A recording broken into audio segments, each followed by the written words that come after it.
اعتصمت باللہ الفتاح القابض اعوذ باللہ السمیع العلیم من الشیطان الرجیم بسم اللہ الرحمن الرحیم۔ عزیزان گرامی، میں ہوں احسان علی عارف ایڈوکیٹ اور آپ دیکھ رہے ہیں احسان لا چینل۔ مدینہ المنورہ کی معطر معمبر فضاؤں سے حاضر خدمت ہوں۔ آج یہاں مدینہ المنورہ میں 27ویں رمضان المبارک ہے، اور جس کی بابت عموماً علماء کا کہنا یہ ہے کہ اگرچہ لیلۃ القدر کو چھپا کر کے رکھا گیا اور مختلف راتوں میں بالخصوص رمضان کی طاق راتوں میں ہو سکتی ہے، لیکن جمہور کا قول یہ ہے کہ یہ 27ویں رمضان المبارک کی شب ہی ہے، یا وہ شب ہے جس کے اگلے دن جو دن آتا ہے وہ 27 رمضان المبارک کا دن ہوتا ہے۔ تو میری گفتگو جب تک آپ تک پہنچے گی تو پاکستان میں بھی اس دن شب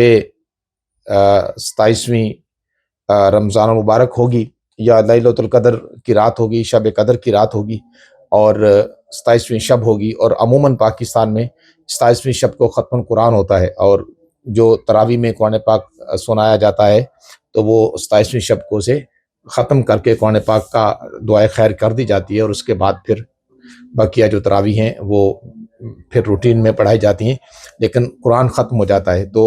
بہرحال یہ بڑی فضیلت والی رات ہے، اور اس کے بارے میں پوری ایک سورت نازل ہوئی ہے، اور آپ جانتے ہیں کہ اس کا نام سورہ قدر ہے۔ اِنَّا أَنزَلْنَاهُ فِي لَيْلَةِ الْقَدْرِ وَمَا أَدْرَاكَ مَا لَيْلَةُ الْقَدْرِ لَيْلَةُ الْقَدْرِ خَيْرٌ مِّنْ أَلْفِ شَهْرٍ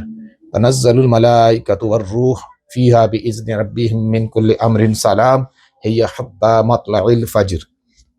یہ جو سورہ مبارکہ ہے، اس میں اس رات کی فضیلت کو واضح کیا گیا ہے کہ 1000 مہینوں سے بھی زیادہ بہتر ہے۔ تو اس میں آپ یقیناً اللہ رب العالمین کی عبادت کریں گے، اور جب آپ عبادت کریں تو بندہ ناچیز کو بھی اپنی دعا میں یاد رکھیں، اور بالخصوص ان لوگوں کو جو کہ ظلم و ستم کے ساتھ شہید کر دیے گئے، اور وہ لوگ کہ جن پر بلا وجہ گولیاں چلائی گئیں، اور وہ لوگ کہ جنہیں تختہ مشق بنایا گیا، اور وہ لوگ جنہیں ایک پالیسی کے تحت قید و بند کی صعوبتیں برداشت کرنا پڑ رہی ہیں، یا کسی ایک فرد واحد یا کسی چند لوگوں کی ناراضگی کی وجہ سے وہ جیل میں ہیں، یا وہ لوگ کہ جنہیں اپنوں یا بیگانوں کی کسی غلطی کی وجہ سے قید و بند کی صعوبتیں برداشت کرنا پڑ رہی ہیں، ان کے لیے ضرور دعا کیجیے گا، اور ہماری کامیابی کے لیے، اور ہم جو قانونی میدان میں مظلوموں کی مدد کرنے کی کوشش کر رہے ہیں اس کے لیے خصوصی دعا کیجیے گا۔ پاکستان کی سالمیت کے لیے دعا کیجیے گا، اور یہ رمضان مبارک کے مہینے میں مسلمان ہی کے ساتھ نبرد آزما ہے، مختلف محاذوں پر آپ بہتر جانتے ہیں، ان کے لیے بھی دعا کیجیے گا، اور بالخصوص پاکستان میں نظام مصطفیٰ کے نفاذ کے لیے، اور دین مصطفیٰ صلی اللہ علیہ وآلہ وسلم کو تخت پہ لانے کے لیے، مطلب یہ کہ حقیقی معنوں میں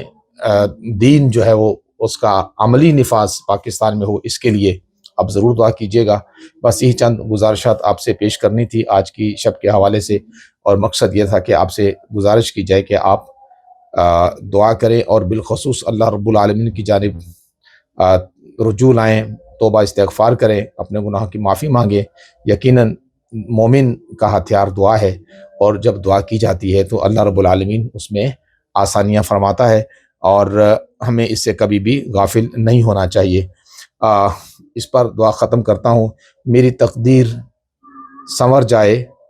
جو رحمت ہو تیری، میری تقدیر سنور جائے جو رحمت ہو تیری، لیلۃ القدر میسر ہو اگر آج کی رات۔ اللہ رب العالمین اس مبارک رات کی برکات ہمیں نصیب فرمائے، اور حقیقی معنوں میں ہمیں حق کے بندگی ادا کرنے کی توفیق عطا فرمائے۔ ہنستے مسکراتے رہیں۔ اللہ حافظ۔